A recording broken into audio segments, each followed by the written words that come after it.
Blog Talk Radio. The funeral is about to begin, sir. The calling hours.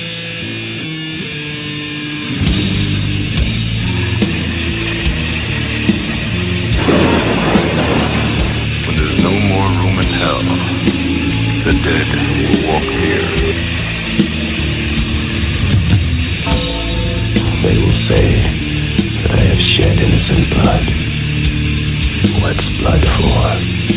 If not for shedding.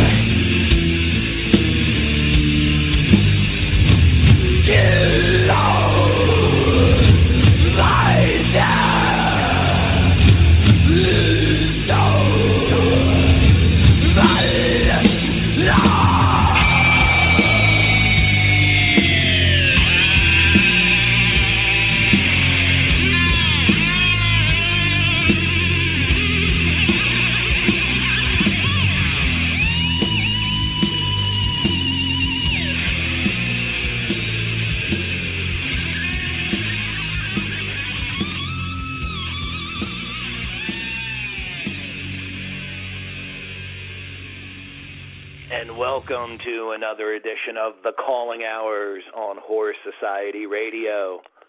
This is your host, Michael Jones, the Dedman from Horror Society.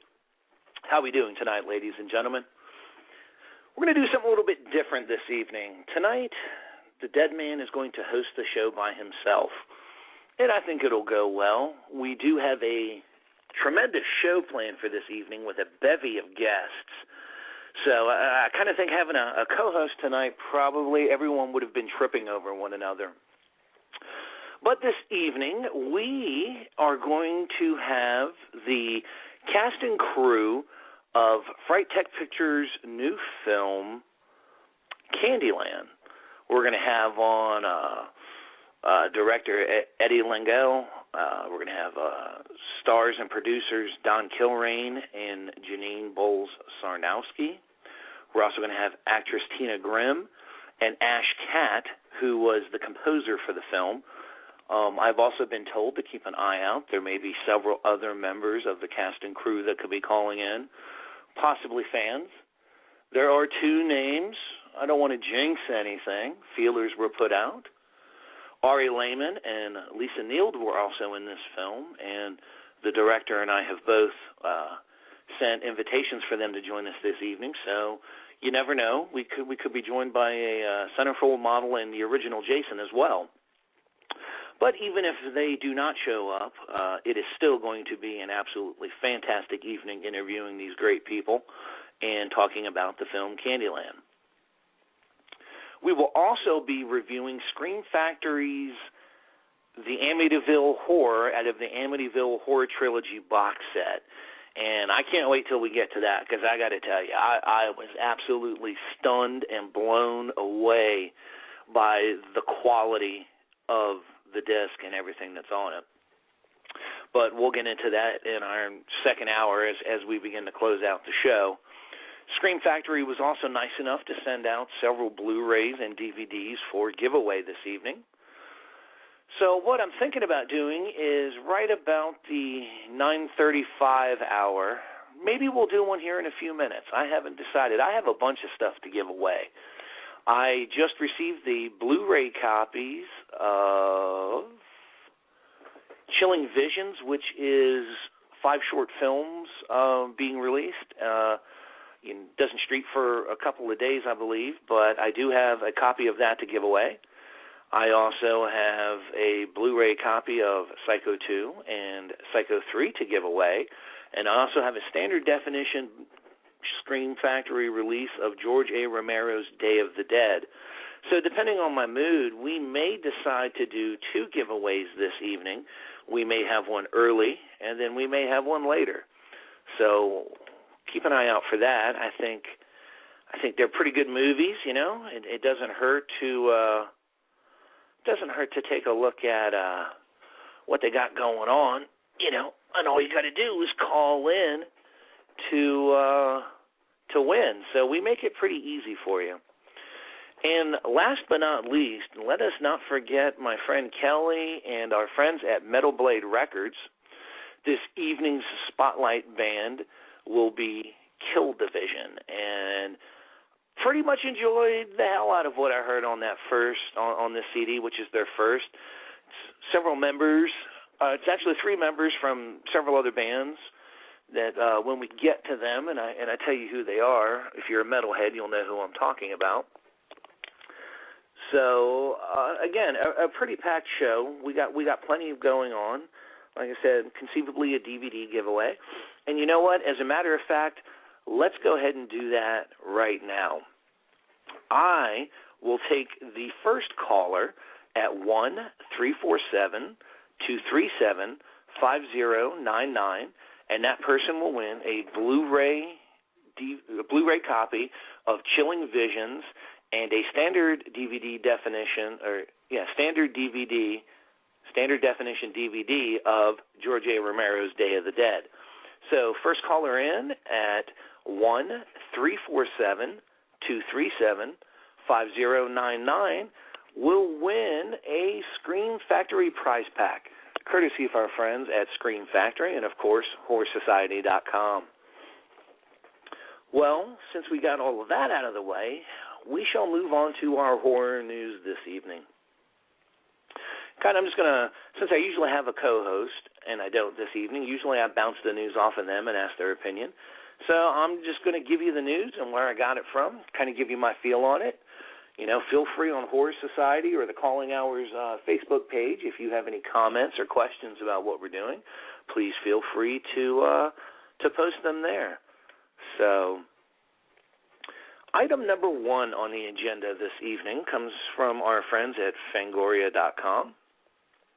And at the New York Comic Convention 2013, Fangoria's Michael Gingold is hosting WWE Studios panel with the Soska Sisters and more. And again, this came from Fangoria.com. And what we got here is the WWE Studios team are bringing horror villains big and small back to the movie screen this year. And one of the Fangoria gang will be helping to promote them at the New York Comic Con this weekend. Fangoria's Michael Gingold will host the WWE's Halloween horror panel at New York Comic Con on Sunday, October 13th at 1:30 p.m. in room 1A23. Attending will be the wrestling organization superstar Glenn Kane Jacobs and Dylan Hornswoggle Postal, the respective villainous leads of See No Evil 2 and Leprechaun Origins. Alongside of them will be Jen and Sylvia Soska, creators of American Mary, who are helming Evil 2, and Zach Lipovsky, director of the Leprechaun Revival, and WWE Studio President Michael Lewisi. The New York Comic Con takes place at Manhattan's Jacob Javits Center. That's 11th Avenue between 34th and 38th Streets on this Thursday through Sunday, October 10th through 13th. And you can check out more by visiting their official website. Well, I think I've stated on the show before, it's no big fact that I'm a huge pro wrestling fan, have been for years. And, I actually went and saw See No Evil when it originally came out, and I enjoyed it for what it was. I wasn't expecting Glenn Jacobs to be an Academy Award-winning actor, but I found he played his role exactly as he should, and I'm looking forward to seeing how Jacob Goodnight comes back in the picture. And, as for the Leprechaun Origins, I'm starting to hear more and more good stuff. It's definitely horror-based. They will both be R-rated horror movies, so we don't have anything to worry about there. And then, of course, you'll have the Soska sisters there and the head of WWE Studios. And then I'll still say this, as funny as it is, with wrestling becoming quote-unquote PG and children's entertainment these days, the way Vince McMahon is trying to draw in the audiences, it's still very nice to see that they are doing horror films and, R-rated films on top of that. You definitely have the characters to do that. One of these days I might like to see Bray Wyatt, or hopefully one of these days The Undertaker will do something new. I remember when he did the Poltergeist, the Legacy series, he went in as a character. and then, of course, we had Brodus Clay, of course, in the No One Lives. So, I mean, it's nice to see. It's mainstream horror somewhat. Speculation at this point on whether or not both of these will be theatrical releases. I haven't seen anything affirming one way or the other on that, but it's nice to see Fango, covering the convention and WWE's horror films coming up. So we'll keep an eye out on that, and certainly if any more develops out of it, any more surprises, we'll certainly let you know. Our second news item this evening comes from Showtime, or from Bloody Disgusting, and they had an interesting article on there about Showtime wouldn't allow Dexter to die. And I was reading the gentleman's article, really saying that he watched season 5 and 6, first episode of 7, and he really didn't care for it. But basically, what this comes down to is, per Vulture, the network insisted Dex stay alive despite multiple proposed endings that would have had him dying. Producer John Goldwyn told the site, "They won't let us kill him. Showtime was very clear about that. When we told them that mark for the last season, they just said, just to be clear, he's going to live." There were a lot of endings discussed because it was a very interesting problem to solve, to bring it to a close. I've heard that. I'm a fan of Dexter. I haven't seen the last couple seasons. So I can't speak on that. And I certainly haven't seen the last episode yet. I know what I've heard from people who saw the series, and I don't want to say anything because I don't want to spoil it for anyone. But yes, Dexter lives, and some of the fan comments on it I found actually interesting, and I never thought of it from this perspective. But someone had made mention of the fact that, there could be a spinoff series, which, you're always going to hear rumors about that with any popular series. But then I saw someone write something about the possibility of them doing a film, later on down the line.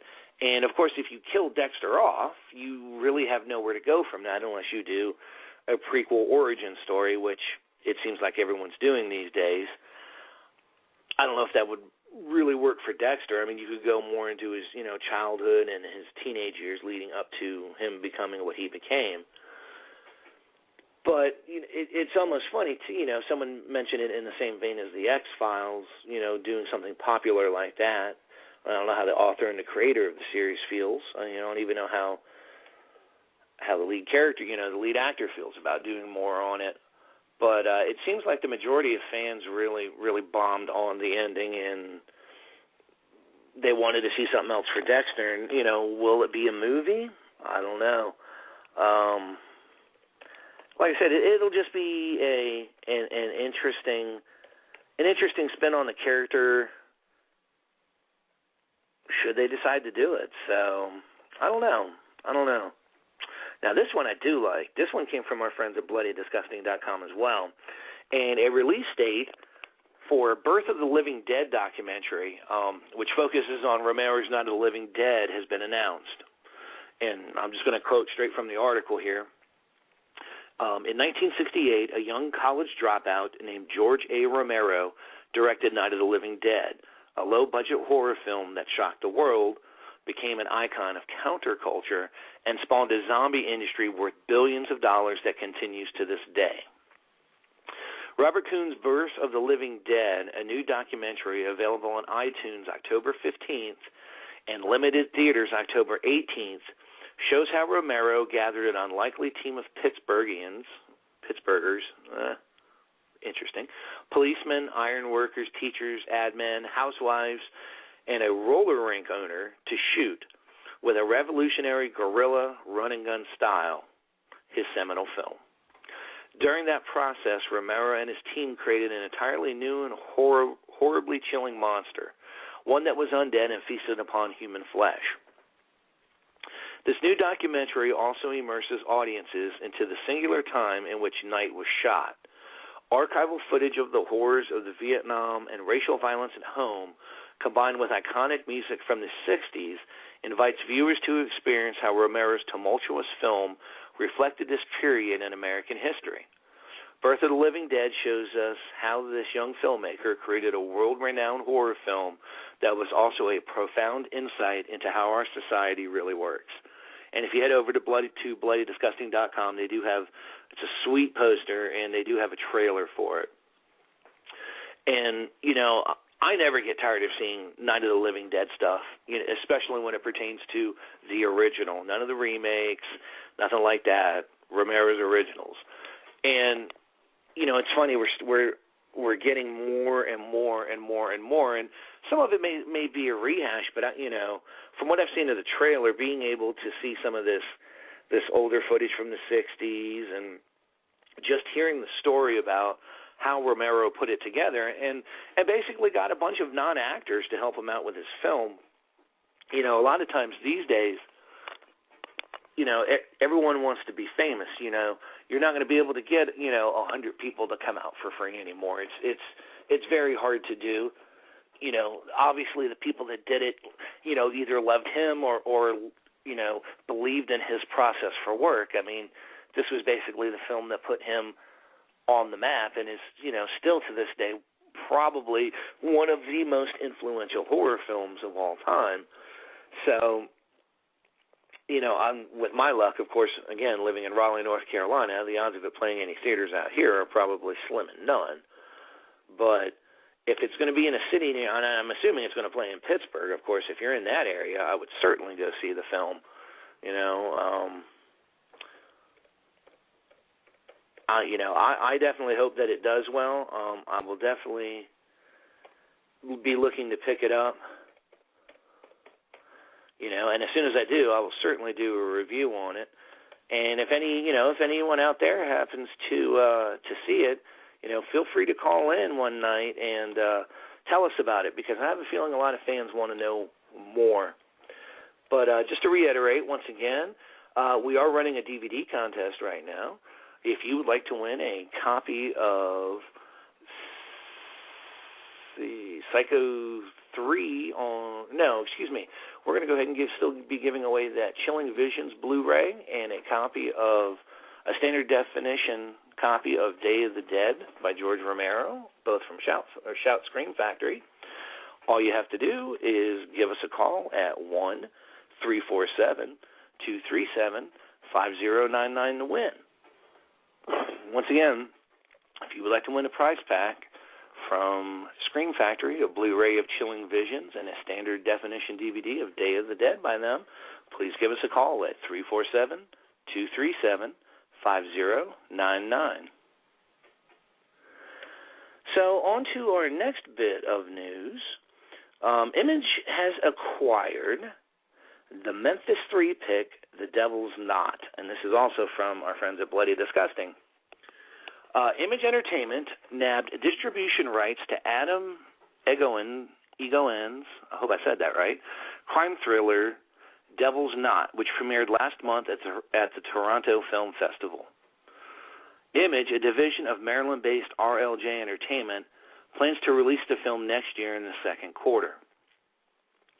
Devil's Knot, about the West Memphis 3 killings, stars Colin Firth and Reese Witherspoon. The film, which received mostly mixed reviews at Toronto, is based on Mara Leverett's book, Devil's Knot, the true story of the West Memphis 3. Quote, Reese Witherspoon delivers a stellar emotional performance, displaying her versatility by transforming herself as a vulnerable mother trying to make sense of her son's death, says Bill Bromley, Chief Acquisition Officer for Image. The film was written by Scott Derrickson, Sinister, and Paul Harrison Boardman, who also produced alongside Elizabeth Fowler, Richard Saperstein, Clark Peterson, and Christopher Woodrow of Worldview Entertainment. Dimension Films was to originally distribute the picture. Of course, I'm interested to see the film. You know, it's crazy what happened with that court case. It's terrible about the murders. whether you believe the boys were, whether they were innocent, whether they were guilty, whether they were framed. I still think it could be an interesting film to look at. It's, like I said, you can draw your own conclusions on what really happened, who did what. I think it's interesting that Dimension was originally to distribute it. I wonder if there was fear of, the content, since we're talking about like a teenagers being murdered and things like that. Figured this would probably get more of a run. It doesn't say anything else about it getting any further theatrical distribution. I mean, if it does, congratulations to Image. I mean, they've put out some nice stuff over the years. It's nice to see another company get something good out there. Again, I have not had a chance to see this. If any of our listeners out there have, it would definitely be interesting to hear your opinions on the film. I've read mixed reviews where people have said it was good, said it was bad, and I'm not going to bomb on it, or praise it one way or the other without having seen it. But I just thought, again, that it was interesting. Image has been known to put out great product in the past with their DVD releases, so maybe this is something that we'll see a little bit later on. So, on to our next bit of news. And I'm sure this will have plenty of people talking. Is Harrison Ford set to star in Blade Runner 2? And I picked up this little tidbit on Arrow in the Head. Quote, yeah, we've been chatting about it, unquote. That's Harrison Ford's answer to IGN's recent question regarding his participation in the forthcoming Blade Runner sequel, which Ridley Scott has been attempting to mount for quite some time. The film was confirmed to be happening last year, but has not gained much steam as far as we can tell, but this is encouraging news for folks wondering if Rick Deckard is returning. Back in May, Blade Runner 2 production company Alcon Entertainment announced that it had hired Michael Green from the Green Lantern to write the sequel screenplay, which was originally penned by Hampton Fancher. Available story details, of course, are close to nothing. Alcon co-founders and co-chief executive officers Broderick Johnson and Andrew Kosov will produce Blade Runner 2 with Bud Yorkin and Cynthia Sykes-Yorkin, along with Ridley Scott. Frank Guestra and Tim Gamble, CEOs of Thunderbird Films, will serve as executive producers. Alcon and Yorkin previously announced that they are partnering to produce Blade Runner theatrical sequels and prequels, in addition to all television and interactive productions. That opens it up to a lot as well. I mean, I don't know how many of you are fans of Blade Runner, and, having heard all the rumors about Harrison Ford going to come back and play Han Solo in the new Star Wars, I'm more excited about this than I am the Star Wars, to be honest with you. Blade Runner was an excellent film. We've seen several different cuts of it and everything over the years, and Scream Factory's listening. That'd be a great one to put out. But besides the point, some people would argue, is Harrison too old? What about his character? I don't know. It'd be nice to see, Harrison Ford going back to his roots. What I do find really interesting, theatrical sequels and prequels, in addition to all television and interactive productions. Now, what we may wind up seeing, which could be something really crazy, is we could see a Blade Runner video game, especially with the next generation Xbox, the Xbox One and the PlayStation 4, and I can only imagine, what you could do on one of those. Could we see a TV series? Let's hope it doesn't go the route of Teen Wolf and wind up on MTV, because there's no telling what we'll get then. I don't know if I want to see Harrison Ford in something like that. It kind of scares me. But that's something to definitely to look out for, because when I saw this news, I went online and tried to find anything I could about a sequel, and there really is no info. But it's I mean, I'm sure that's going to pique a lot of people's interest that Harrison Ford is definitely at least in discussion for a Blade Runner sequel. So we will definitely have to keep an eye on that and see if anything comes of it. So, you know, he did Indiana Jones again. He might do Han Solo again. Why not finish this one out? So, now I know this one will probably have people jumping around. Doctor Who's Matt Smith will become an American Psycho for the UK stage. And I got this info off of Arrow in the Head as well. Here we quote, that American Psycho musical we've been reporting on for a while, since 2008, in fact, has finally found its Patrick Bateman. And he's a Brit. Not so strange considering that Christian Bale is as well. Matt Smith, who played Doctor Who from 2010 to 2013, has been handed the lead role in American Psycho the musical. The show will run at London's Almeida Theatre from December 3rd to January 25th, 2014. Based upon Bret Easton Ellis's novel, The Tale of the Homicidal Yuppie in 80s Manhattan was adapted by Tony Award-winning composers Duncan Sheik and Roberto Aguirre Sacasa. The Carrie remake. Rupert Gould will direct. Smith will soon be seen playing the villain in Ryan Gosling's directorial debut, How to Catch a Monster, co-starring Christina Hendricks, Saoirse Ronan, and Eva Mendes. For more information on the musical, please visit its official Facebook page. I'll be the first one to tell you, as far as the Doctor Who side of it goes, I was never really a Doctor Who fan. I've seen some of the older stuff. So in that term, I don't really know Matt Smith, you know, as Doctor Who or anything like that. But it's going to be interesting to see. You know, we've seen several other horror films, you know, be turned into musicals, you know, Night of the Living Dead, Evil Dead, stuff like that. So it's going to be interesting to see, you know, what they really do with this and how you can really bring it to the stage. Hopefully it'll come over here to the U.S. I mean, I would definitely love to see it. So I guess we'll just have to see what happens with that. But it's definitely some interesting news, and I know Doctor Who fans are probably jumping all over this.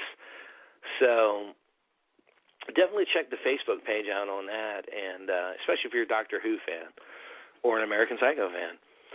So now I got this the other day, and this one goes towards one of my favorite directors, and I hope my boy Nico at Cult Labs is listening. I got a press release, and comes off HorrorSociety.com where I posted it. German Angst on Kickstarter, 10/10/2013. It's a press release, and it reads, "We need your support. 3 maverick German directors bring you 3 urban nightmares in a fascinating horror anthology and present a new vision of the genre. German Angst is an extreme horror collaboration between George Budegret, who one of my absolute favorite films, Necromantic, Andreas Marschall, Tears of Kali, Masks, and Michael Kozłowski, Zero Killed, that leads you into the dark alleyways of contemporary Berlin in stories of love, sex, and death. The first episode, George Budegret's Final Girl, tells the story of a young girl who lives alone with her guinea pig in a rundown apartment in Berlin. But is she really alone? In the bedroom lies a man bound and gagged. In the episode Alron by Andreas Marschall, a young man stumbles upon a secret sex club in Berlin's nightlife that promises the ultimate sexual frontier experience by using a drug made from the roots of the legendary Mandragora plant. Ooh. But the ecstatic experiences have horrific side effects. And Make-A-Wish by Michael Kozłowski is a disturbing fable in which a deaf-mute couple of Polish origin are attacked by a sadistic neo-Nazi gang. In possession of a powerful amulet, the couple try to turn the tables on their assailants and wreak a terrible revenge, albeit paying a heavy price. German Angst celebrates the return of cult director George Brugert after a 20-year absence from horror filmmaking, while Andreas Marschall continues his exploration of a dark underworld embossed by lust, sex, and the psyche. And Michael Kozakowski confronts us with violence in all levels of society today and throws the viewers' preconceptions back on themselves. Whether a hardcore horror fan or a newcomer to the genre, film lovers everywhere can look forward to a terrifying visual feast. Starting October 10th, you can sponsor, you can donate to the Kickstarter for this. Let's see, what else have we got? There'll be giveaways, signed limited editions, and more. For more info on that, visit www.german-angst.com or check them out on Facebook. Look for German Angst Movie. Something else that goes hand in hand with that, and if you're in Los Angeles and Austin, Texas, you're lucky bastards. George will be making appearances, and there will be screenings of Necromantic October 24th at the Beyond Festival at the American Cinematheque Egyptian Theater in Los Angeles, and on October 26th, Housecore Horror Film Festival in Austin, Texas. So those of you that live out there, if you don't go, shame on you. That's a once-in-a-lifetime thing. I'm excited for all three, but definitely for George. I mean, the Necromantic films were extremely brutal. They're not for everyone. If you're easily offended or have a weak stomach, I wouldn't suggest that you go see it. But for those of you that are into the extreme horror and are looking for something that pushed the envelope at its time, that's a movie to go see. And you should definitely go out and support that. And excuse me. Support the film. Definitely head over to the Kickstarter. This could wind up being something pretty good, I think. And the poster art for it's really sweet too. So definitely head on over and check that out. I have a call on hold. Let me see who my caller is.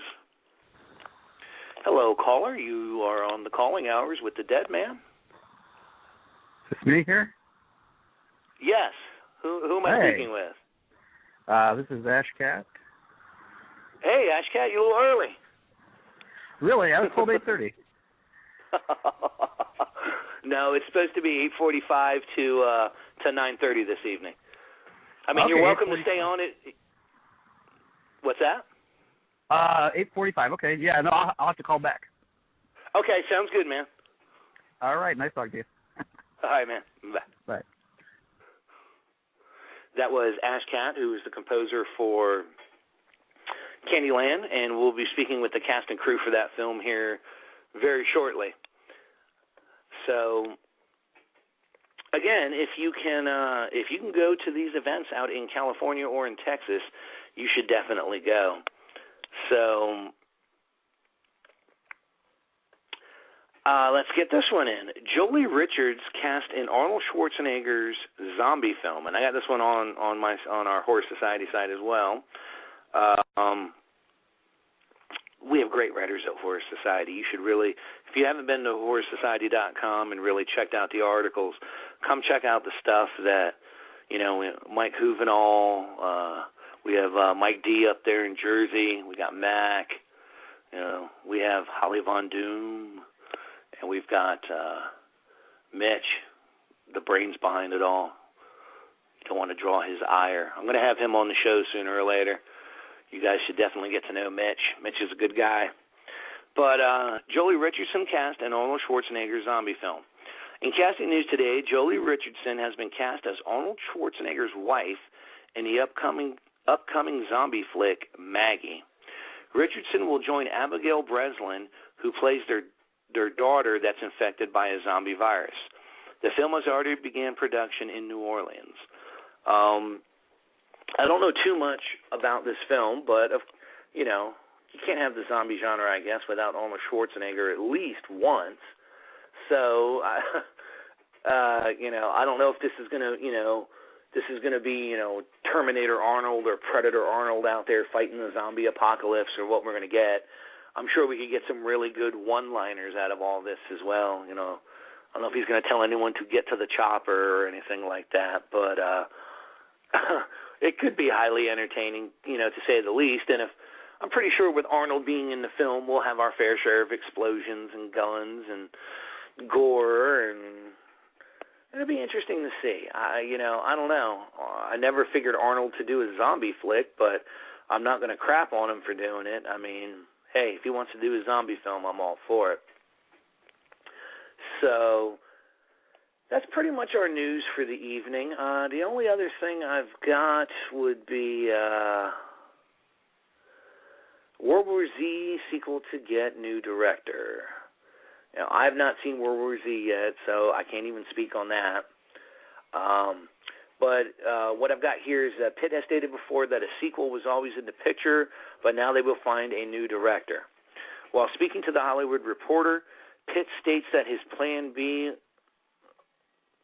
also in developing a sequel to Z, boy, that was just worded entirely strange, which still is in its nascent stages, though director Mark Forster won't be back. We are talking about it, says Pitt, and we are going to investigate a script. We have a lot of ideas we will cull from. Nobody is writing just yet, but we are compiling our ideas.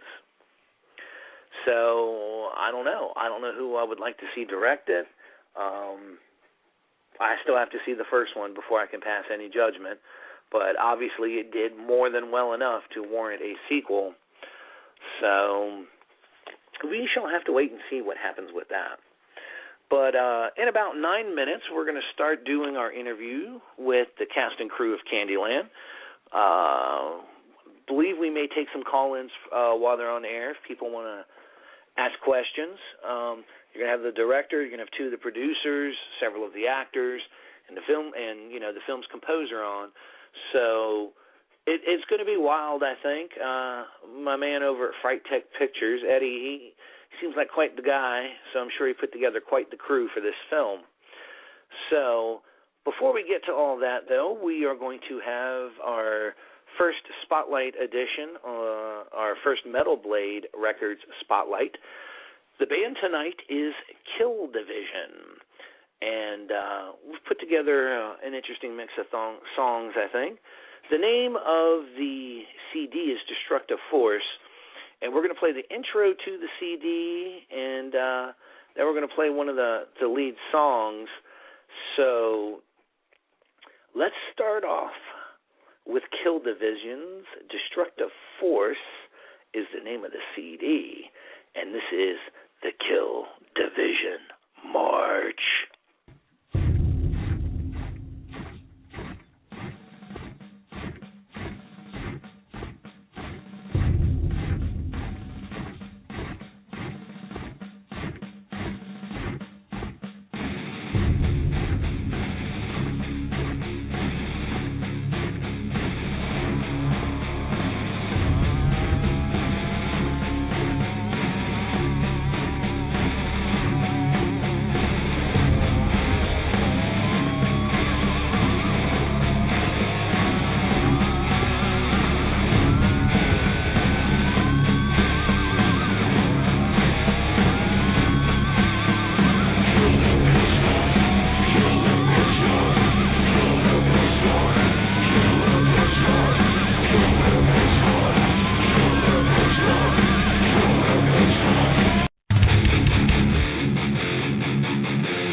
That was Metal Blade Records' Kill Division. The name of the CD was Destructive Force. The first song was The Kill Division March, and the second song was Master Manipulator. Once again, welcome to the Calling Hours. This evening, we will be interviewing the cast and crew of Kandie Land. And as a matter of fact, it looks like right now I have the director, Eddie. And Eddie, could you please say your last name so that we can get it correct? Absolutely, Mike. How you doing, buddy? It's Eddie Lengyel. Good, brother. How you doing? And we have someone else. Who is my other caller? Hi, this is Janine Hello. Sarnowski. Hello. Hello, Janine. Hey, Well, Eddie. Hi, Luna. We have the director of Kandie Land, and we have one of the producers and actresses, Janine. Guys, welcome to the Calling Hours. Thank you for calling in.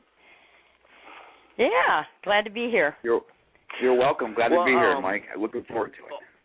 Oh, I've been looking forward to this too, and I got to tell you, I'm looking forward to seeing the movie. You were nice enough to hook me up with Janine earlier, and Janine took part in my Deadly Beauty series on HorrorSociety.com, and when it came time to do the radio interview, this was certainly a good call to bring her on. So, and Janine's got lots of hits, so it's nice to see fans checking into it. While we're waiting for the rest of the guests to call in, where to even start? Let's start with the director. Eddie, let's start with you. This of course is not your first film. Of course, I had heard of Hell Week before when it came out, but kind of give the listeners an idea of what else you've done in the genre and how did Kandie Land come to be? Well, let's see. Janine and I worked together, Janine, was that 3 years ago in Mellons? Yeah, about 3 years. Well, actually, no, Janine, you and I met back in 2006 during Cracked with Greg, remember? Oh, yeah, that's right. Cracked was the first one. I died in the toilet. Yeah. I guess there are worse ways to go, but none come to mind right away. Not here either, no. Well, we'd rather not discuss Crack though, because we were almost done with the film, and then the lead actor kind of he cracked on us. He kind of just vanished. We weren't able to finish. It happens sometimes. I've seen it happen. We've got another caller. Let's see who else is joining the party. Hello, caller. Hello. You are on the Calling Hours. Who are we speaking with? Is this Ash? Ash has joined us. Yes, Ash. We've also got Eddie on the line, and we've got Janine. Ash, you were the music composer for the film. Is that correct? Correct. Okay. Tell us a little bit how you got involved with Eddie and Janine in this project. Short version. I moved back to Ohio 3 years ago, and a friend of mine was making a film, and that just led to meeting lots of people, getting involved in different projects, and then Eddie and I sort of became acquainted through Noel, and it went from there. Now, Janine, we're not skipping over you. How did you decide to become a producer on the project? Oh, Eddie asked me, and I'll do anything he asks, just about. See, that could be dangerous in the film industry. I learned early on set. I said just about. No, he's great to work with, and I don't know about the title, but I tried to do as much as I could to help him out, and it's a worthy project, It was a riot to be on. Well, let me say something, Mike, real quick. Without Janine, there would be no Kandie Land. Honestly, she's being very humble about it.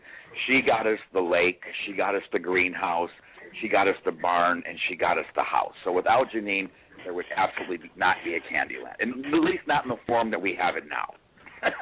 Right. She supplied everything, and Janine, you did. Without you, we wouldn't have had that wonderful location. Really. Yeah, we did get some good locations. Well, I was glad that it worked out. I mean, you cross your fingers even when you do this, but that doesn't mean you're going to get them. But we got them. And Mike, you don't know what we're talking about, but like if you see, obviously in the trailer, you see them walking up on that really cool greenhouse, and then they're inside that house when Kandie's destroying the kids, and then there's a barn shot. Janine got us all those locations, so we really got lucky. I'm forever grateful to Janine. Smooch, well, like smooch. I said, I mean, I personally cannot wait to see the film. And you guys recently had your premiere. Now for you, Ash, just to give people some more background on you, can you kind of tell everyone, like what other films have you worked on? What else have you done musically that people can identify with? This is the first, actually. Okay. Yeah. Now, what led you to getting into the film, though? I mean, music composition for film, when a lot of people take that for granted. Having worked on film myself and seen the editing process and how much it changes your perspective, where did you get the ideas for the music for the film, and were there any films that you took as inspiration for the film? Well, I mean, to start with, I had a general scoring style. It's something something I've been wanting to do for many years. I was a little aimless as a young person, so I kind of just lived life then. But then, now it's time to actually pursue a career. And so I had a style already going into it. And then you have Eddie, who had certain expectations or like things that he wanted that were very different from what I do. And I saw that as an opportunity to take on new styles and try new things. And of course, there's little nods when you get a chance to see the film. You'll hear little nods to other horror films in there. But generally, I think what you got is you got sort of a lush atmospheric style that I am used to, and then you've got this strong influence of the very first Texas Chainsaw Massacre film. Nice. Which is very percussive, ambient, but much more on the percussive side. And I think when you listen to Kandie Land, you hear a really nice happy middle between those two things.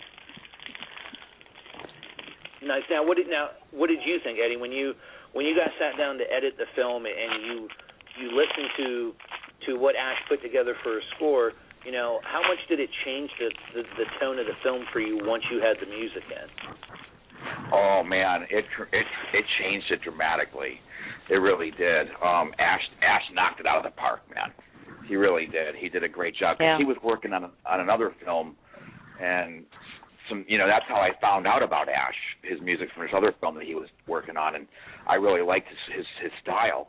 He has kind of this throwback style. I liked the theme that he did for this other film that we actually ended up using on our film. And, I kind of explained to him what I wanted, and he knocked it out of the park, man. Yeah, he came through. Yeah. That's why I wanted him on the show, because I feel he deserved to get his name out there. Because without Ash, again, the movie would have been, a whole different a whole different feel. Ash set the feel for the movie. He really did. How you doing, buddy? I'm good. How you doing?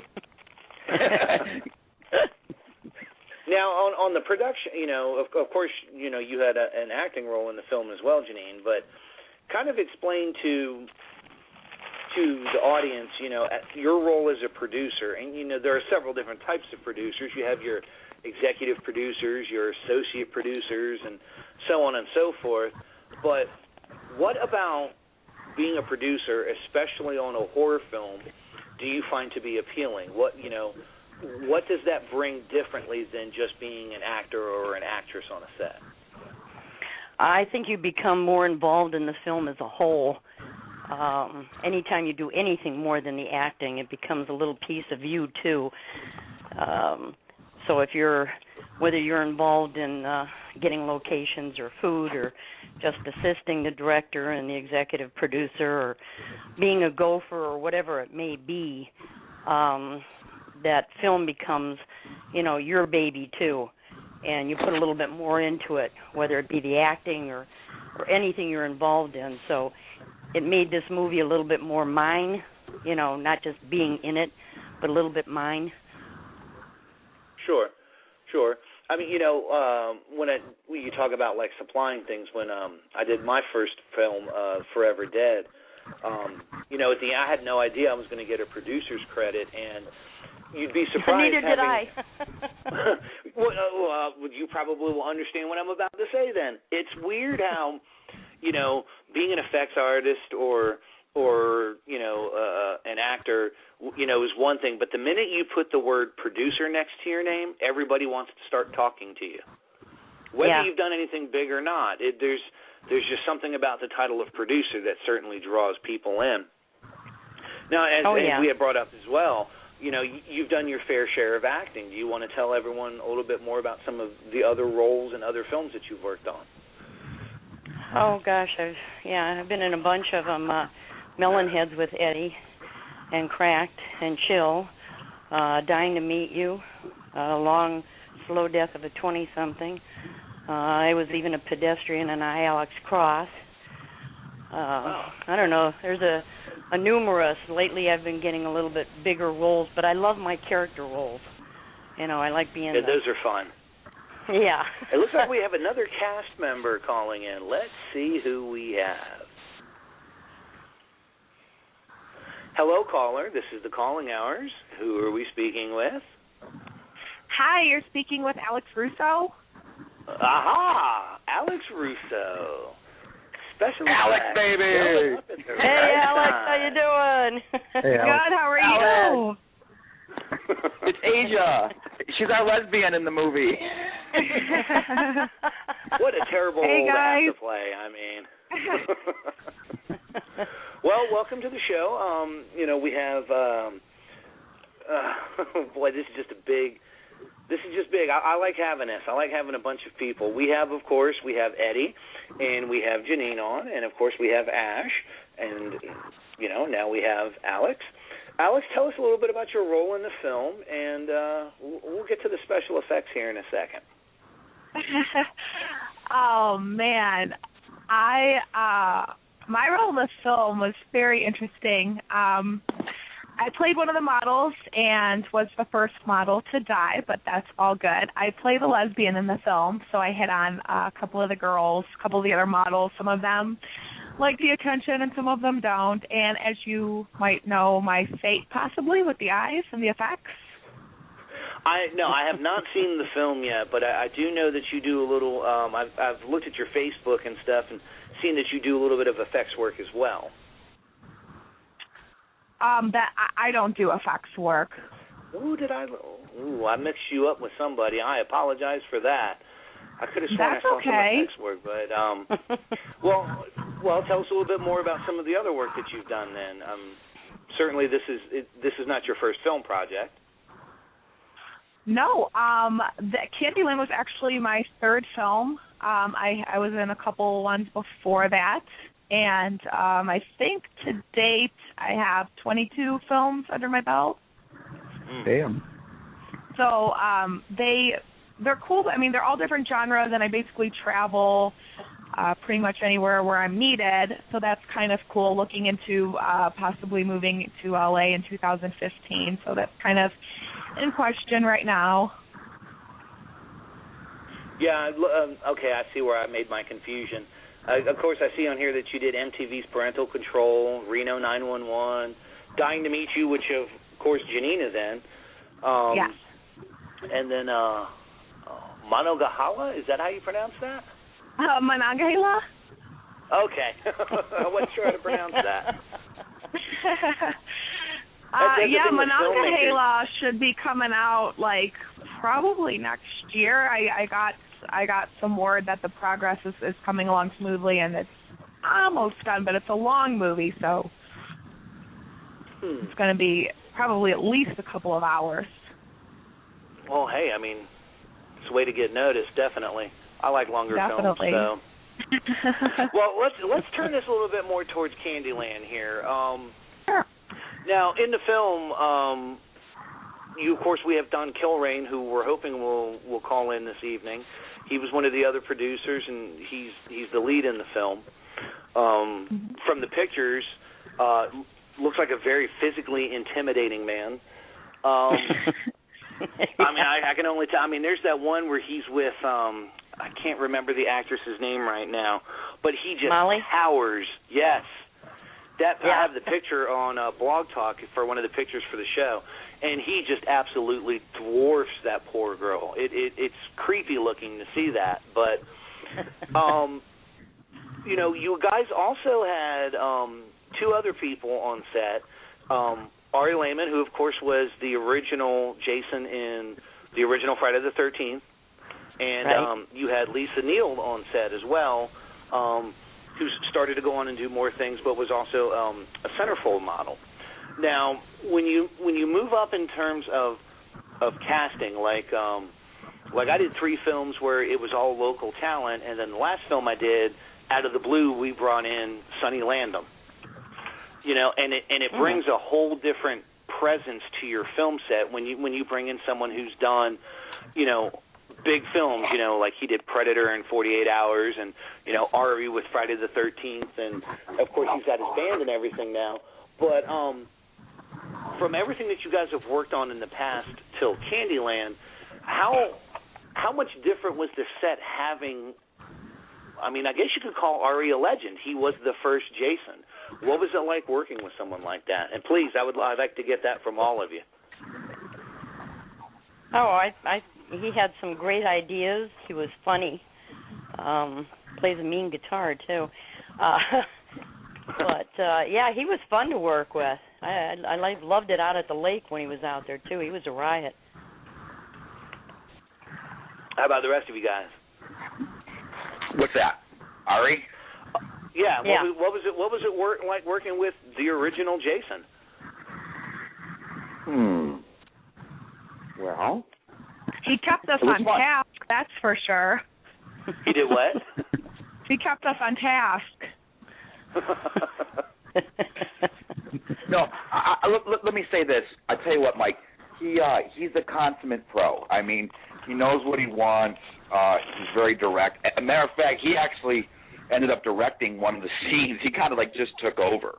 And the first kill scene in the greenhouse, Janine, the very first kill scene, you guys, in the movie, Ari actually was like directing a lot of that.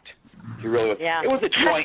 It was a collaborative effort. It was me, Ari, and Noel, and actually the special effects guy. But we all kind of collaborated. But Ari definitely, he had a pretty strong vision on that scene.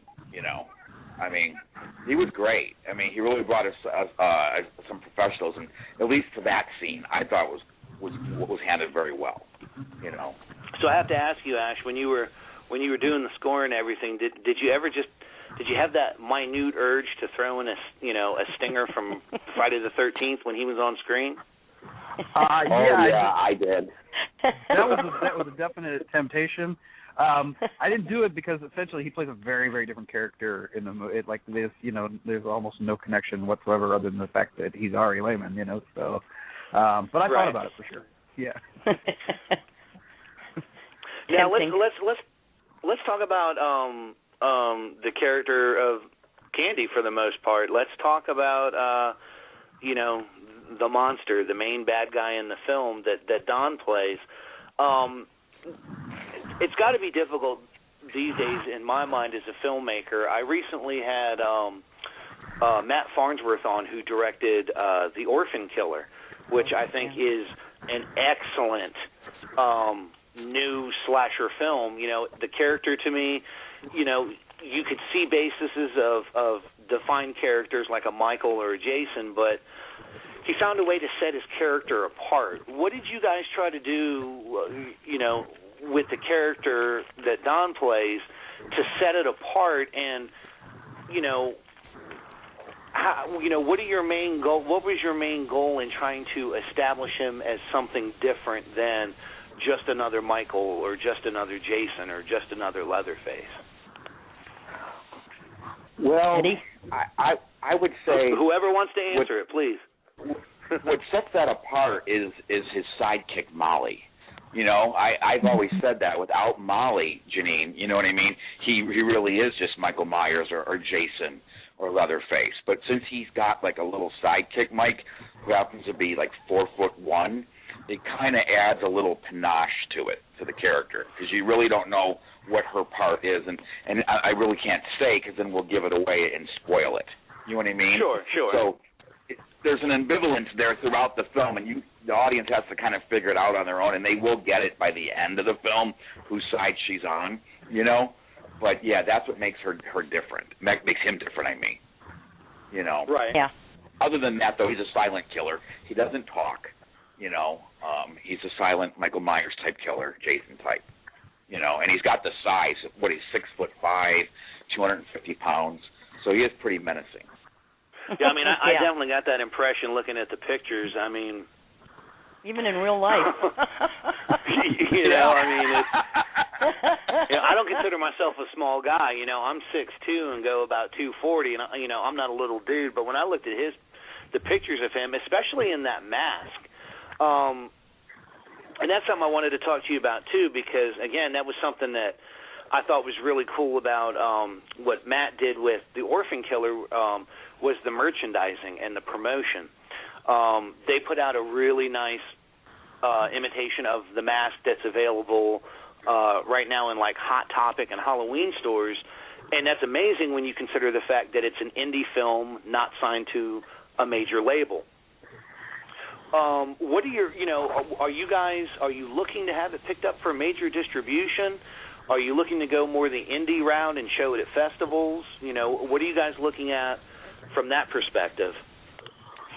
Real quick, if I may, can I plug myself? I have please. an online That's why you're Halloween on here. store. Yeah.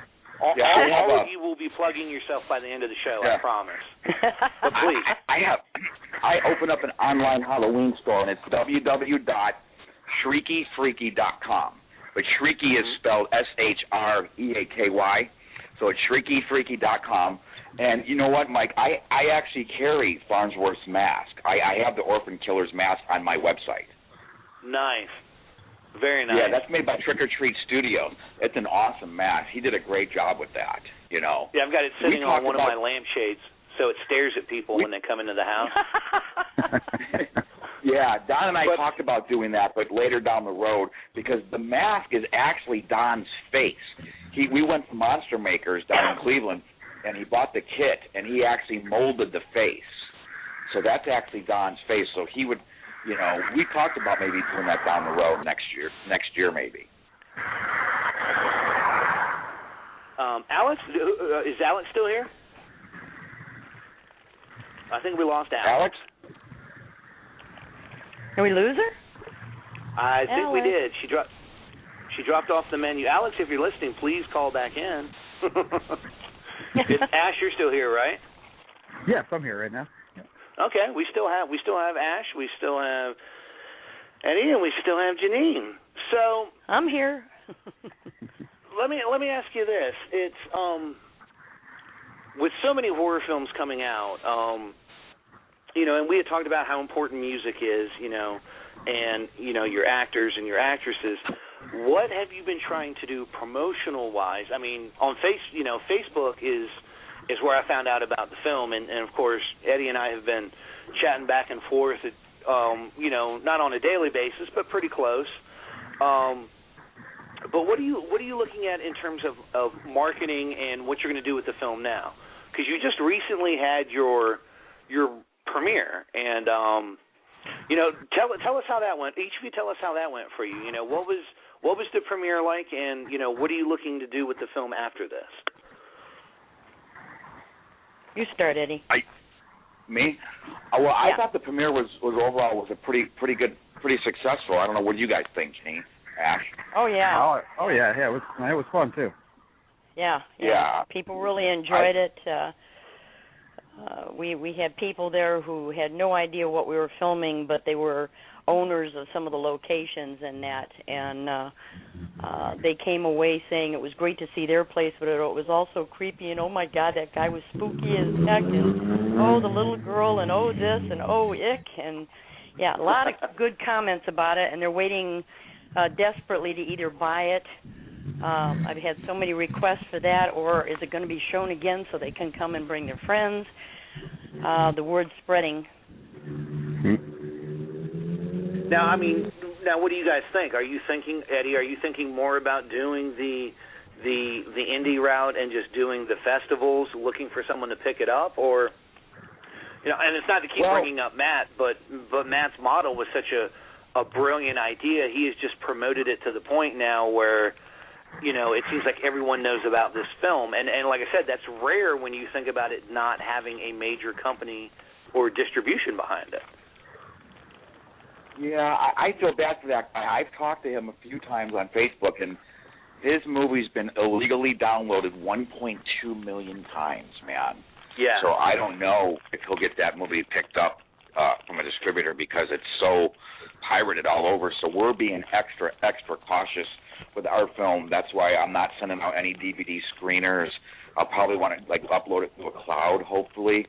Right. And I'm real sketchy about sending it to festivals just because of that. Just that reason alone. You get if it gets pirated, man, you're screwed. You have to watch out for that. So I don't. And let's do the numbers on that for a minute. Let's stop and think about that. We're talking about 1 million illegal downloads, right? Yeah. Even if you sold the movie at, I don't know, let's just say $9, $10 on iTunes. I guess that's pretty standard to buy a movie on iTunes. You're talking about a movie that would have brought in $10 million on downloads alone. Are you surprised to hear that? And how do you feel about what some of the major players are putting out these days? And I have another call. Let's find out who this caller is. Hello, caller. This is the Calling Hours. Who am I speaking with? Hi, this is Molly Miller.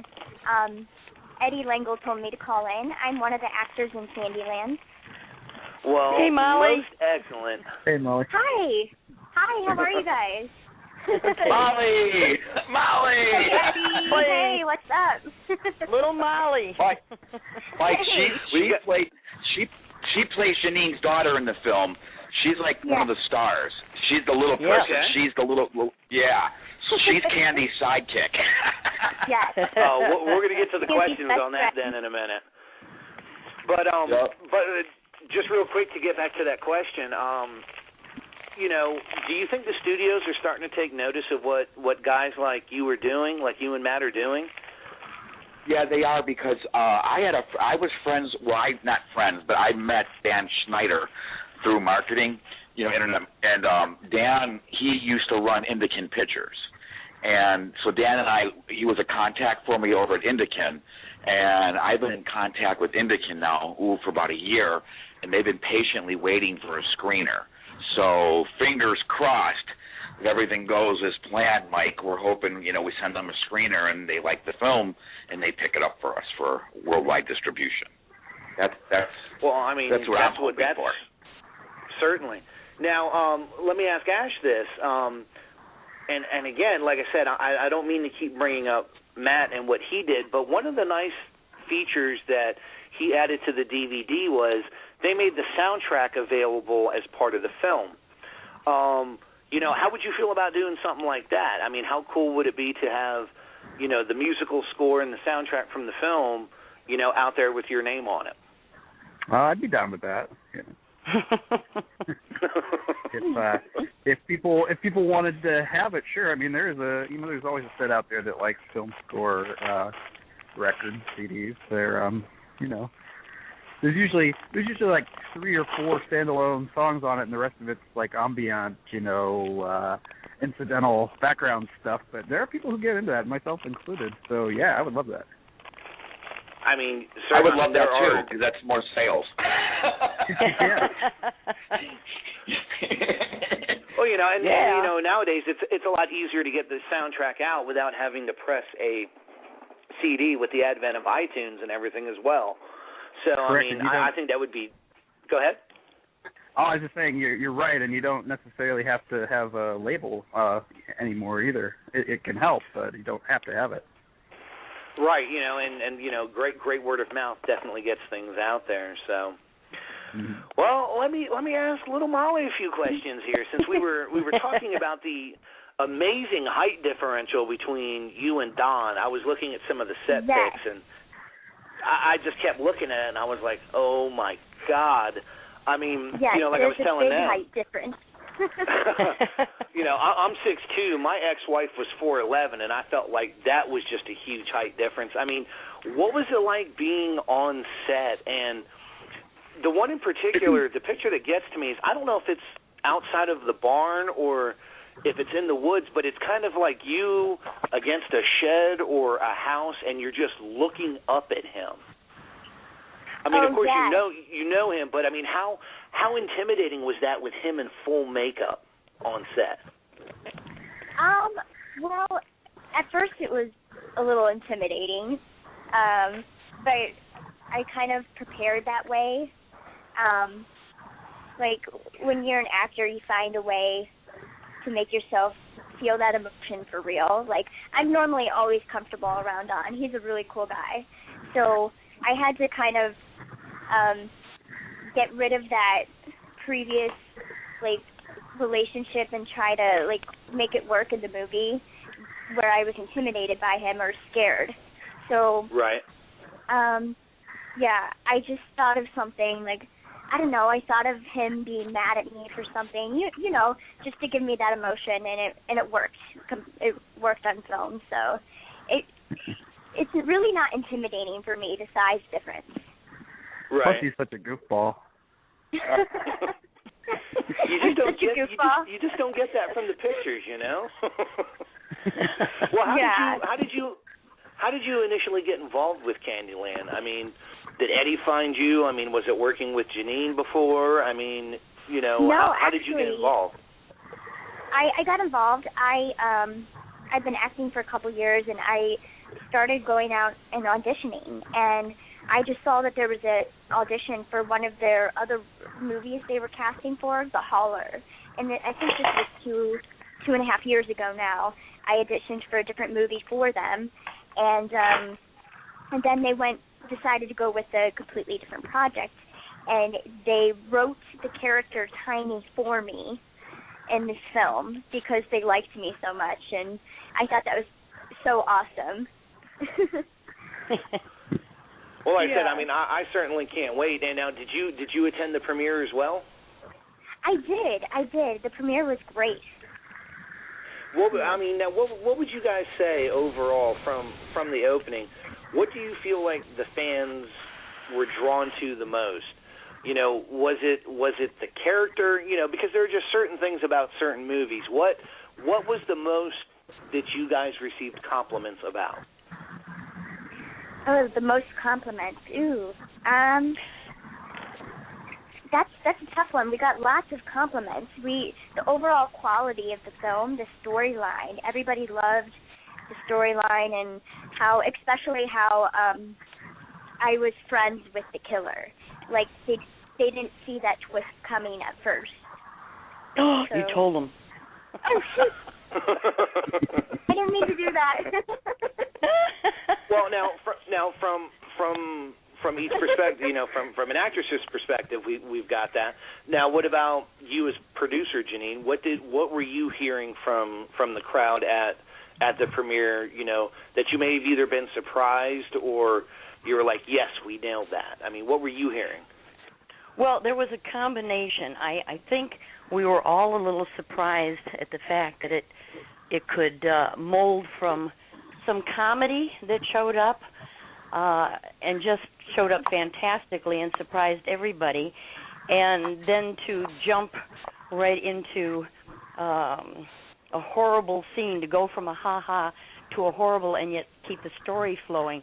The people just thought that was great, that there was a little bit of everything tied into the movie, and they were surprised. And I was still getting comments weeks after they had seen it, which, you know, it's like, okay, yes, we did it, we got it. Right, Eddie? Yeah, that's great. Yeah.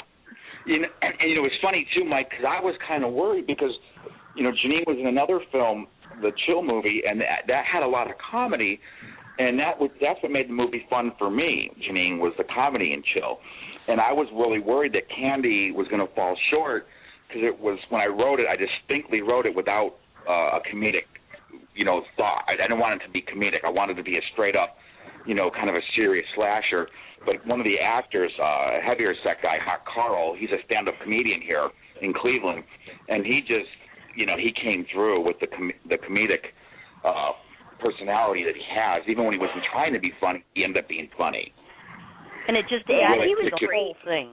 Yeah, it added. It fulfilled the whole movie. It was that little added touch that really plugged it. Every little part, people were just sickened by some of the wonderful gore, and we got comments on that, and our special effects were fantastic. We had such fantastic people in it, Molly and Alex and Tina and Helena, Hot Carl. Everybody that was in it just did a superb job. I know Eddie was proud of everybody, and so was Don. Mm-hmm. And yourself, Janine. And me. And you. Well, Ash, now let me ask you this, too. Now, what feedback have you received from your work on the film? Were people, did people talk to you about the soundtrack? What kind of vibes are you getting off of the people? Mostly I've spoken to people who were, in it or involved in the film, and all the feedback was pretty positive. There was an after party after the premiere, and I introduced myself to all the cast members. I just gave them my first name, and they immediately knew who I was, even though we hadn't met. And that was pretty nice. It seems to be people seem to be responding pretty well to it. So.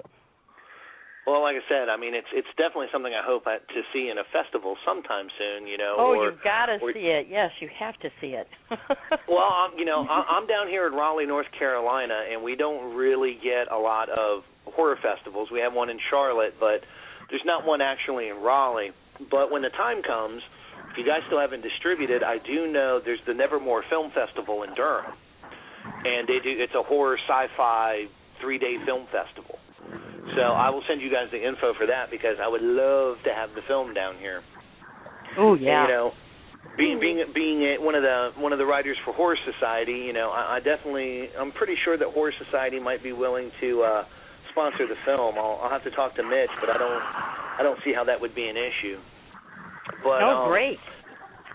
We're coming down to our last 10 minutes of the interview, so I definitely want you guys to plug yourselves. Websites, films coming up, what's next for you. And Ash, let's start with you, man. I'm shopping for an agent right now, somebody who can, get my name out there, get jobs, find me more jobs scoring films. I'm also an actor. I'm in a film called Chill and one other really obscure film. My son. Yes, your son, yeah. My son. Yeah. First my daughter and this one. There's that. I intend to pursue both avenues, but right now I'm shopping for an agent to represent me as a composer, and they're hard to find. And I'm finding out. But, well, Ash, if anybody knows anybody, Ash, you don't have to look any further, brother. I'll be your agent. I'm already writing 2 other scripts, man, for next year. I'm going to need you. Yeah. Do you have an official website or anything that if people want to go check you out, you can send them there, Facebook, anything like that? We're working on that. I am on Facebook, basically Ash Katt, just as my name is spelled with a K and 2 T's. And you can find me on there. We're working on a music page, and the website is down the road. It's all really the only obstacles are financial right now, so. I understand that. Being indie myself, I trust me. I know how it goes. Yeah. Molly, how about you? There's a lot going on for me right now. I'm in a play. I've never really done a theater production before. I mostly do film stuff. So I'm in my first musical, in a local musical called Babes in Toyland. It's a Christmas play, and I'm also training on the side to be a stunt double for kids in film. So I travel once a month to Madison, Ohio, to train at a martial arts studio, and we do really cool stuff like jumping out of moving vehicles and falling from heights and all that. So well, see, there you go, Eddie. When you're ready to start doing bigger stunts, you know who to call for sure. Yes. Do you have an official website or a Facebook page you would like to send people to? I wish I did. I am currently working on that as well, and I'm scoping out agents to represent me. So it's in the works. Excellent. Janine. Yes. Yeah. I'm here. I'm Your turn. I do everything. I have a jewelry store that I've been running for 11 years out of my house, and I supply a lot of jewelry and costumes and that for a lot of the local indie films. I am working on the figure. I'm working on Dark and Disturbing. I just finished 3 TV commercials. I was going to do a play, but I just don't have time for theater right now. I've got another movie coming up, and hopefully I'll be working with Eddie again if he's coming up with anything. I also work part-time. I'm also a minister. I also write some music.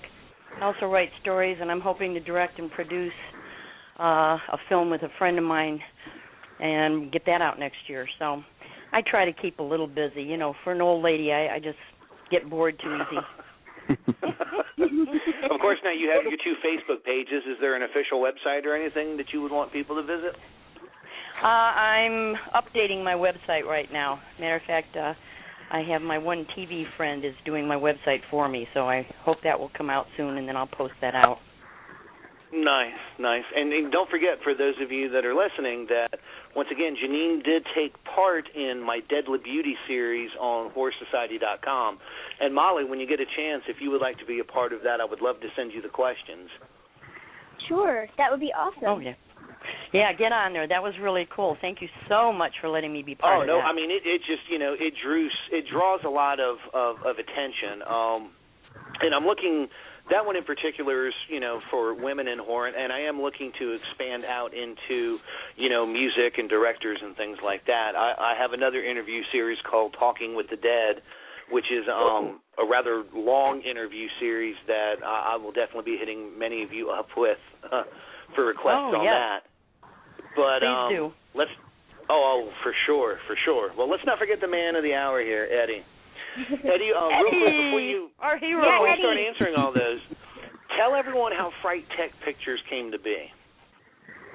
Oh, geez. I was working in a club down in Cleveland back in 2004, and the owner and I became pretty good friends, and this is the short version. He had a lot of money, and he wanted to get into, doing movies, and we just were kind of kicking around one day, and he came up with a name called Fright Magic Cinema. And then, long story short, we were going to do Hell Week together, him and I. And then at the last minute, we had a falling out. And shocker, right, guys? Can you imagine someone having a falling out with me, right? In the film industry? Everybody no loves you, Eddie. Who could fall out with you? Never. Yeah, the day before we started shooting Hell Week, he bailed, and I had to get a replacement. Thank God I had a friend that would do it. And anyway, so I had to rename the company, and I'm sitting around, and I've been a lifelong DJ. I've been DJing since 1987. So I'm thinking, Fright Magic Cinema. What could I name it? Thinking, okay, how about techie, DJ, digital, something like really cool, Something I changed it from Fright Magic Cinema to Fright Tech Pictures, which I like so much better anyways than Fright Magic Cinema. So that's kind of how that happened. That's how I got my start. So, excuse me. Well, now that we know that, and of course we're all of us out here are eagerly anticipating seeing Kandie Land. What's next? I mean, not to give it away, but as it is with most horror films, I'm assuming that there could be a sequel. Yes. Maybe. I think it should be a tiny movie, a movie about the tiny. I think that would be great. that would be cool. Yeah. The love life with Tiny and Jonah. That could be an interesting spin-off there. People probably wouldn't see that one coming. No. There's so many different Stephen King stuff, like have her raise the dead or some stuff like that. That'd be awesome. Yeah. Yeah. I don't know. I haven't seen for it. Me, I haven't seen it yet, but you well, know, I already maybe we could ruined have it for you. Well, not that, but we could have you whoop Chucky's ass or something like that, or the Leprechaun in the Leprechaun remake. Oh, God. There we go. That's what we need. I do have a leprechaun costume. Oh, you just hang on. Me, Eddie's got all sorts of ideas. Yeah, for me though, he never quits thinking. Personally, for me though, Candyland would be definitely something a little down the road, just because that took 2 years to do that film, Mike, and it took a lot out of me. I mean, it took a lot out of me, you know. So for me, you know, I want to see how the movie bodes with the fans next year. You know what I mean?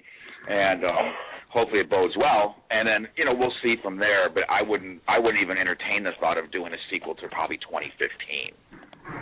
You know, it would be down the road for sure. Do it before it got gets old, Eddie.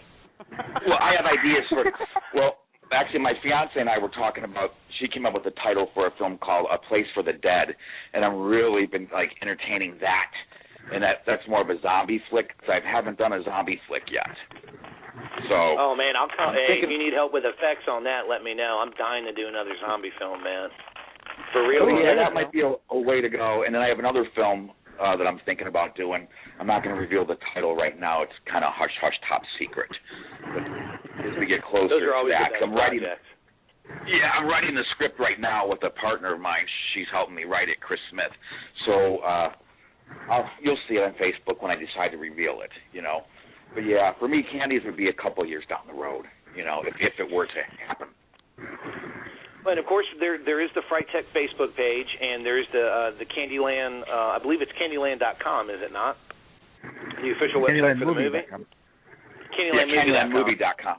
Yeah. And there is one for Fright Tech Pictures as well. Yes, now that one's FrightTech.com, is it not? FrightTechProductions.com.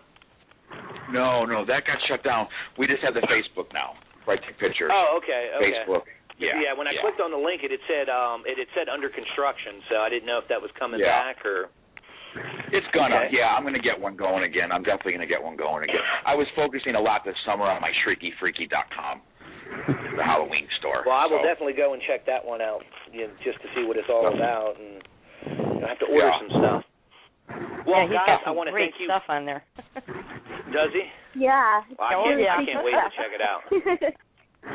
What's that? Well, guys, I want to thank you for coming on. I'm looking forward to seeing the film. I love your energy. Alex, I'm sorry if I upset you by calling you an effects artist as well. I wish you had called back. You know, I would love to. She also took part in the Deadly Beauty series, so that's a fascinating read. Make sure to check that out. Once again, you know, my guest this evening from Kandie Land, I had, and I hope I say your last name right, Eddie Lengyel. Is that correct? Yeah, okay. Close enough. Okay. We had Janine Bowles Sarnowski. Yep. I can never say your name right or spell it right for that matter. Well, the spelling you said. I felt so bad about that. You said it close enough. That was good.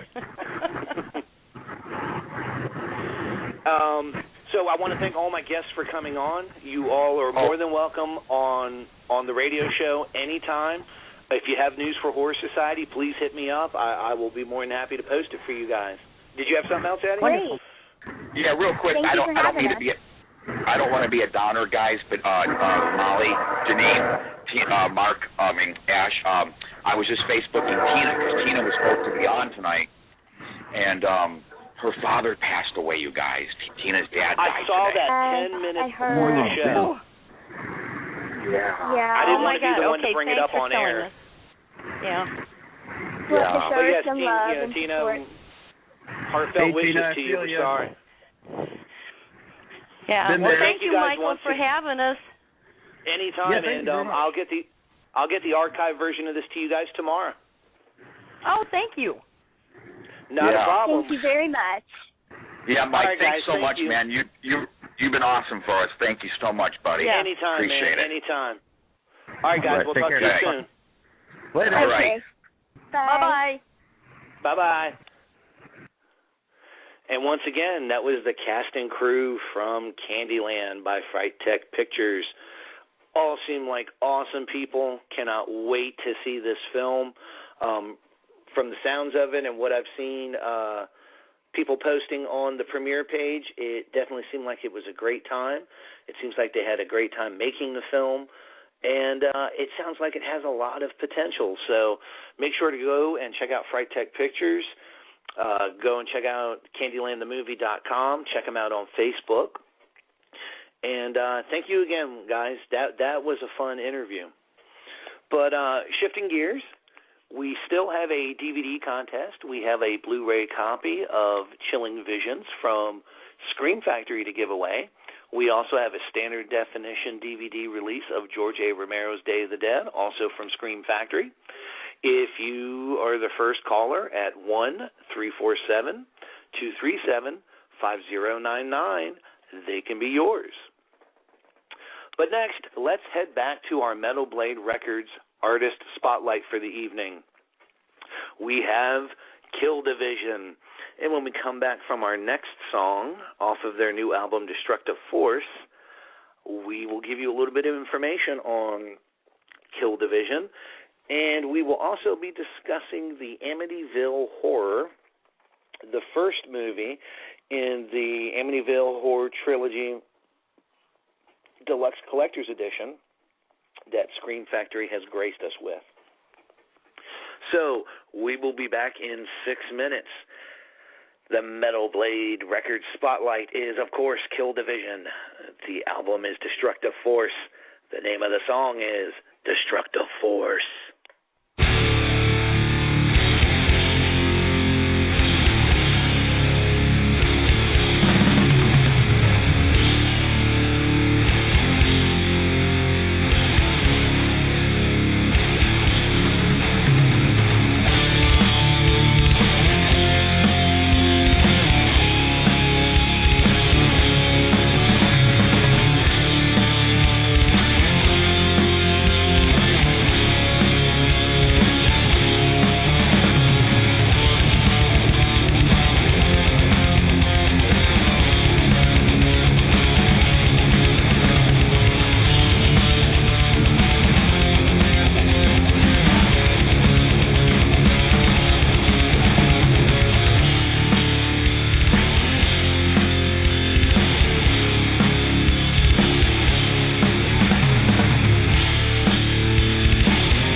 And that was Kill Division off of the CD Destructive Force. Title of the song, Destructive Force. Once again, Kill Division is in our Metal Blade Records spotlight for the evening. For those of you that don't know anything about Kill Division is a band that's comprised from other blasphemous and hard-hitting bands such as Legions of the Damned, God Dethroned, Asphyx, and Inhume. What we're looking at here, Susan Girl, guitarist and lyric writer, Richard Ebish, guitars, bass, and vocals, and Roel Sanders on drums. Definitely a unique blend. You can hear influences of death, grind, and thrash metal in their work. But you can definitely tell, as I say in my review on HorrorSociety.com, this album is not a carbon copy of any of their previous work. Kill Division, this trio together seems like this is going to be something that's going to be fun to watch. European death metal never sounded this good. I give it a 7 out of 10. It's definitely worth picking up. You can certainly get it on iTunes. You can also get it, of course, directly from Metal Blade on their official website and store. A highly recommended album. 11 tracks of just pure metal driving your brain out of your head. So definitely check this out. Great Metal Blade CD, great Metal Blade band, and next week's band's pretty interesting too. So when we get to them, that's going to be a lot of fun. But once again, real quick before we go into our Blu-ray Scream Factory DVD review for the evening, we still have a contest. We have a Blu-ray copy of Psycho 2 from Scream Factory, as well as a standard definition DVD release of George A. Romero's Day of the Dead. Just be the first caller at 1-347-237-5099, and they are yours. It's a great prize pack from our friends at Scream Factory. But let us turn our attention to our friends at Scream Factory. One of the new releases from them came out October 1st, was the Amityville Horror Trilogy box set. And I have to admit, being a little skeptical, I should know better by now when it comes to Scream Factory. There's never an issue when it comes to the quality and the content of their DVDs, but, just being a film from that time frame, it's certainly a movie I look back on with great nostalgia. You just can't beat it. The original Amityville Horror, you had a young James Brolin, and it just blows my mind to see him in that movie. Margot Kidder, just looking just as amazingly beautiful as I always remembered her. And we had Oscar winner Rod Steiger in the film as well.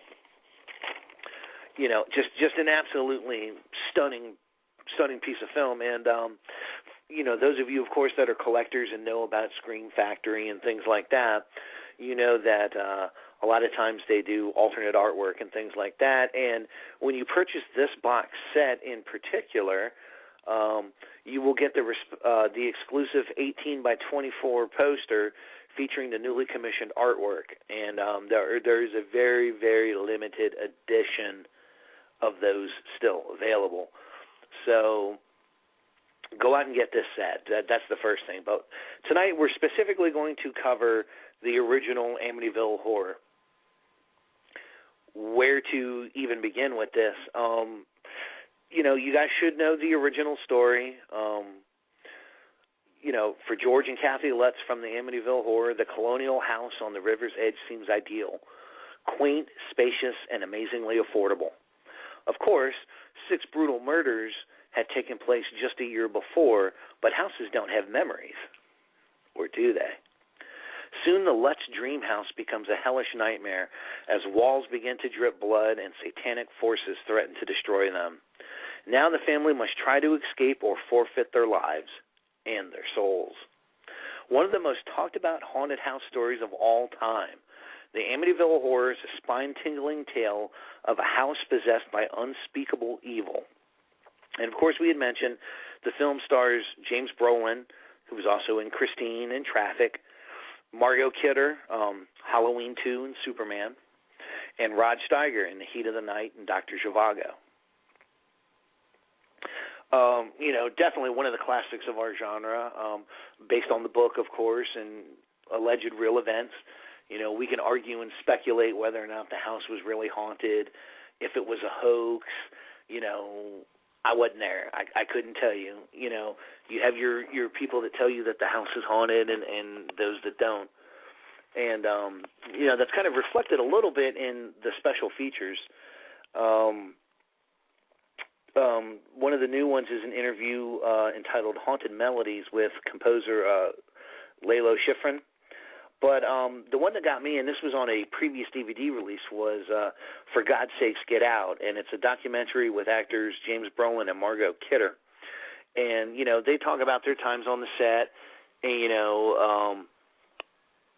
how they portrayed their characters, what acting methods they used, things along that line. And, in particular, I found a lot of Margot Kidder's comments interesting.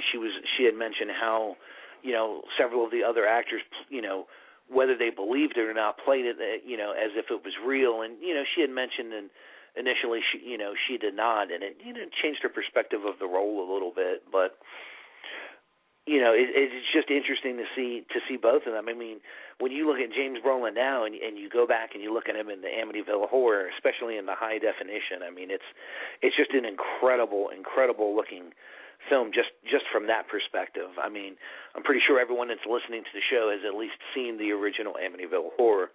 The colors are great, the sound, just everything about the film. It's definitely a classic. There's no other way to put that. But it's definitely enlightening. It's about a 22-minute behind the scenes. So it's definitely worth watching. There's also audio commentary with Dr. Hans Holzer, Ph.D. in parapsychology. He's the author of Murder in Amityville. I've not had a chance to listen to that particular track yet, but I'm sure we'll offer some insightful things to be sure. Of course, you have your obligatory theatrical trailers, TV spots, and radio spots, and once again, as I've said in the past, I've always found that adding the radio spots and the TV spots in addition to the theatrical trailers, it helps to frame the time, when the movie came out, and it's just fun to see how marketing has changed for films. In particular, like I said, the radio spots. You really don't see that anymore. I couldn't tell you the last time I heard a horror movie radio quote unquote trailer. But I've always found it to be an interesting marketing tool, especially in larger markets. So, it's nice once again that Scream Factory goes to that depth to bring us those types of features.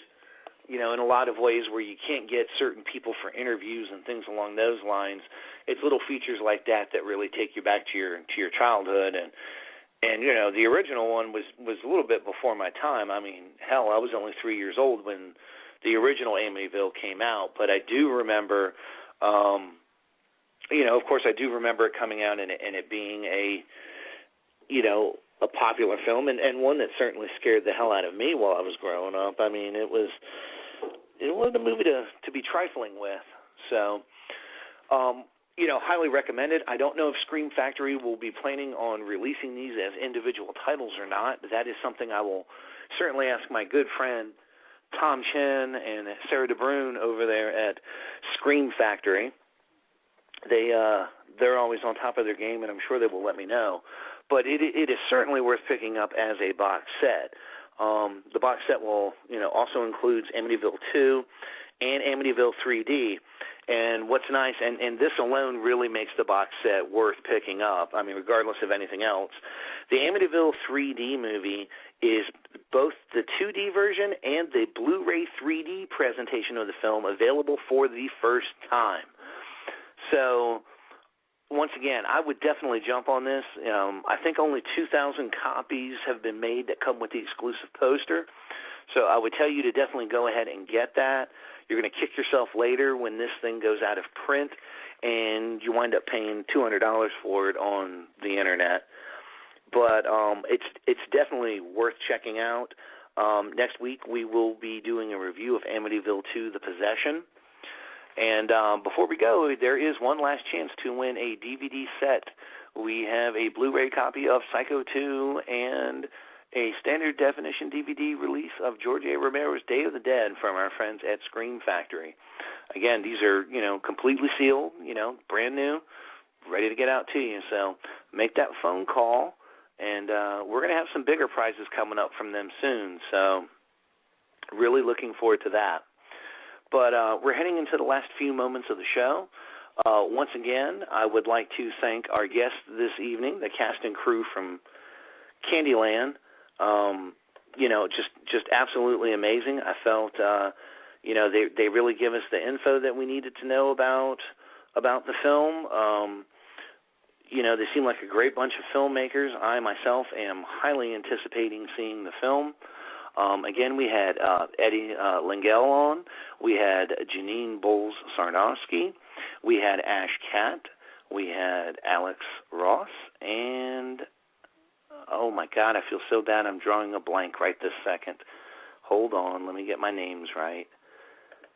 I had one that came in that I was not expecting. Where is it? Molly.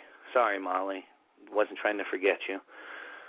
But, again, everyone make sure to go out and check this movie out. All indications from the trailer make it look like this is going to be something special.